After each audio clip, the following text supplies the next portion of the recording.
Friday, everybody. This is Blake, the founder of the Splintering.com. I hope you all have a merry weekend as it comes up on you. We're doing another episode of Friday Night Drives, where I drive home and try to recap everything that happened over the last week or so on the Splintering website. That's the Splintering.com. We cover a lot of entertainment stuff, comics, video games, stories that kind of slip through the cracks, or projects that are smaller, sort of low visibility or independent projects, that sort of thing. So definitely give the website a look, and we'll go over what we put up this week. We'll start with comics. It was a little bit light on comic news this week. We covered a new Indiegogo campaign for a book called Maverick's Origins. This is by a pair, Aaron Neff and Garrett Gabby. This is a sci-fi book with mechs, and it's a pretty nice looking book. Definitely go to the website and check out what we wrote up there, and if you're interested, support it on Indiegogo. Otherwise, we also covered another campaign titled Saving the World. It's issue 4 of Saving the World, and it's by an artist writer named Tonic Mole, or at least that's what he goes by. So he's been putting out books for a while, and this is one of the more consistent episodic books that I've seen being crowdfunded, with crowdfunding being kind of a tricky platform for episodic books. But Tonic Mole has seemed to find a way to do it. He is now on that 4th book. It's looking like that one's going to be funded, and everything's going well with the campaign as far as I can tell. So definitely give that one a look too. Otherwise, we have a movie post to discuss. Our writer Lucas wrote a kind of a, I wouldn't necessarily call it a review, it's more like a retrospective about a movie called The Love God, which is sort of an edgy movie starring Don Knotts, who was more known for his family-friendly fare, either at Disney or on television, with what he's usually known for. And in that movie, he winds up getting caught up in sort of a pornography ring, and it turns into sort of a free speech story by the end. I read over, and I have to say I wasn't interested when I started reading it, but Lucas has me convinced that it's a movie that I think might be worth checking out sometime. So again, that movie is called The Love God. It's starring Don Knotts. It's from, I think, 1969. I may have that date wrong, but definitely go look at his write-up of it. He does a pretty good job summarizing it and giving his thoughts on it. And yeah, so that's definitely something to check out on the website. We're going to switch gears to games now. A couple of other free speech / censorship stories to cover this week. We're going to start with Street Fighter 2, as Capcom has released a new version of Street Fighter 2, which is part of their Capcom Arcade Stadium on Nintendo Switch. I believe it's also on other platforms. But what that is essentially they give you a launcher which has 1943 in it, and then as DLC you can add other old arcade games into your Capcom Arcade Stadium. And one of those games is, of course, Street Fighter 2, which is widely considered one of the greatest games ever made. The version that they have in there, though, they have absolutely censored for political reasons. They've censored out a rising sun image from the back of E Honda's stage because someone somewhere has decided that over the last several years that symbol is offensive. Certainly the Japanese still use it. Their military still uses it. So they haven't gotten the memo, but some people still think it's offensive, so they have censored this game. They've also censored out a flag from Fei Long's the character selection screen, where he's from Hong Kong. And so back in the early 90s when this game came out, his flag looked like the British protectorate flag that Hong Kong was under at the time. And they had since changed it to a Hong Kong flag, and then they have now changed it to just straight up China. It shows as his flag being straight up a Chinese flag, which almost certainly is being done to appease the communist government in China. And you might think, well, they're trying to update the game so that it's maybe historically, you know, in line with what's going on right now, except the Russian fighter, Zangief, is still listed as being from the USSR, and his flag is still the hammer and sickle Soviet Union flag from back then. So they aren't really concerned about updating the game to make it more modern. They have just changed Hong Kong to be China to make that change well, you can I guess dream up whatever reason you think it is. I think it's pretty clear what I think the reason is. In any case, they have gone back and changed for political reasons. Again, one of the greatest games of all time, and no one would have blinked had they not changed anything. Had they just left it alone, it would have been fine. Otherwise, we also covered this is a very adult game, and so hopefully there are no kids listening to this. There's probably not very many people listening to this at all. But the game Subverse, which was kickstarted a few years ago, a crowdfunded project, and it's essentially a porno game. So if you're gonna click on a link or whatever and go, oh, I hope this link isn't porn, it's actually porn. It's game porn, but it's on Steam now after quite a delay. It's not a game that I'm interested in, but like I said, I like to cover stuff that gets low visibility or does not get as much visibility, and sometimes those sorts of games don't. I'm sure they put a lot of effort into it, and if you are interested, it is sort of a sci-fi RPG shooter mashup, where you have a lot of relations with a lot of attractive ladies. So give it a look. It's not that bad looking a game. Again, if it's up your alley, check it out. Otherwise, let's see, what else did we talk about? Oh, right. So another sort of censorship, government interference in video games issue did not come from China this week. It came from the state of Illinois. An Illinois state representative has introduced legislation in the state house to ban the sale of GTA, that's Grand Theft Auto, and other violent video games in Illinois.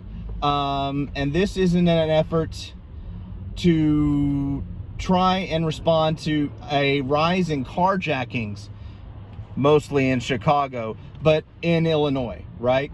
So they have decided that they don't want to look at what's really going on as far as the drivers of these sorts of crimes.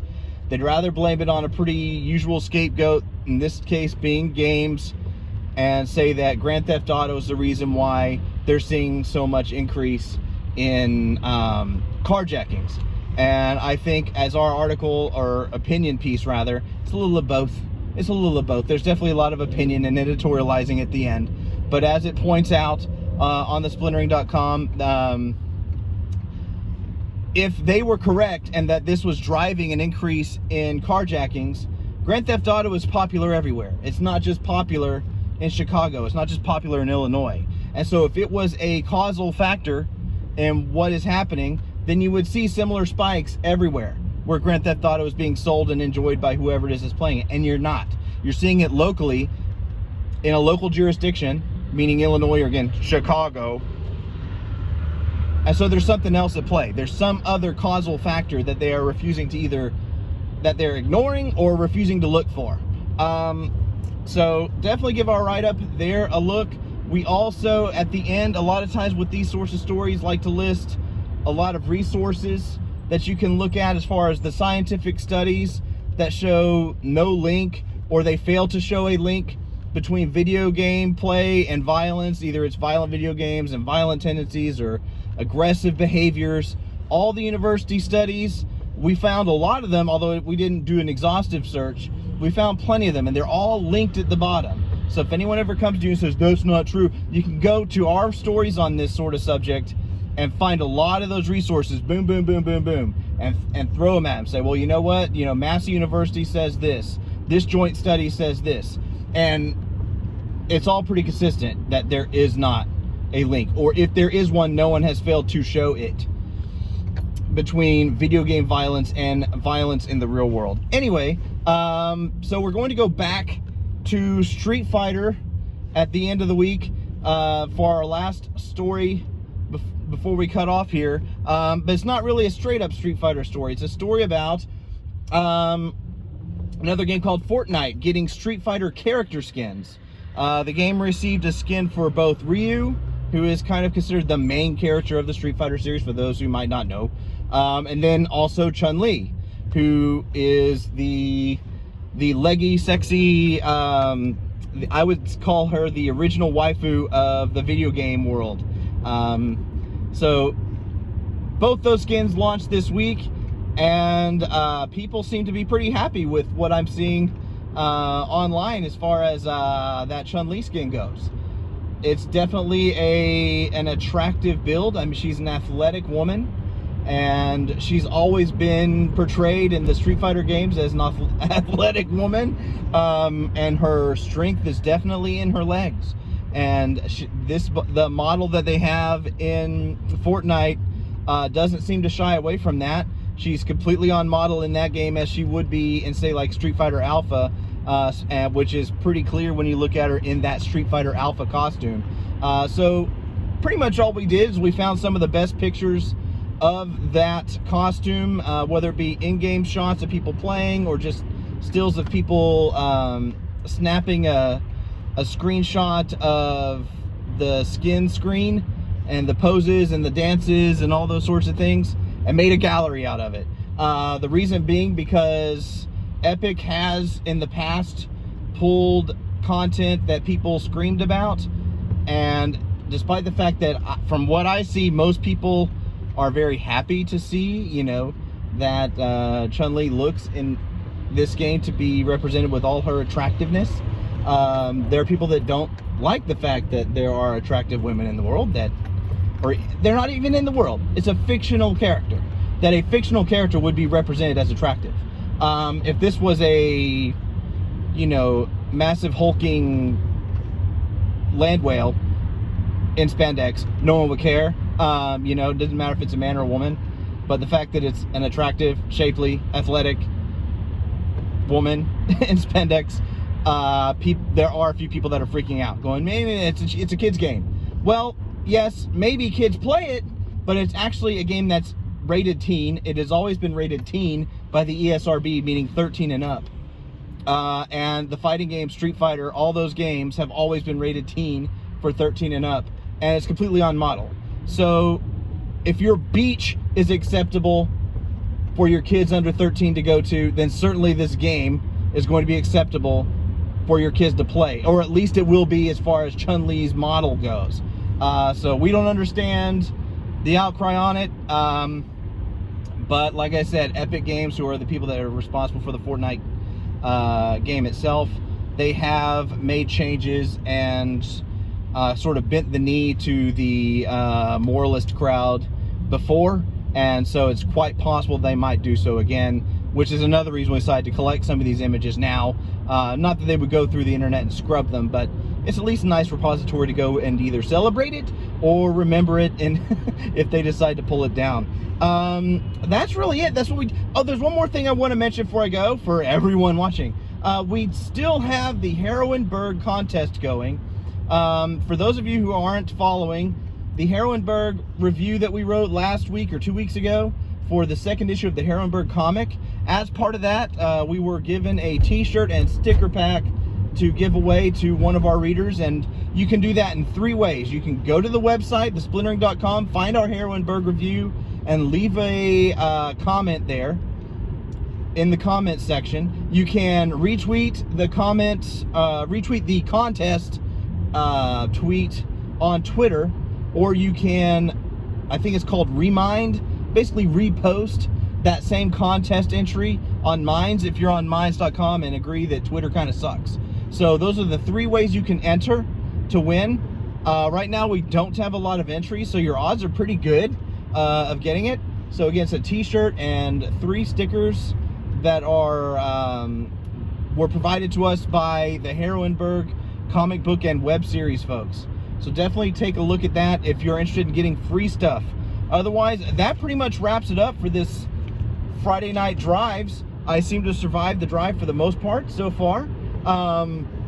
If you are interested in supporting the website, you can do so financially. The only way to do it financially is to go to our TeeSpring store, look around, see if you can find something that you like. We have stuff starting at $4.99 there.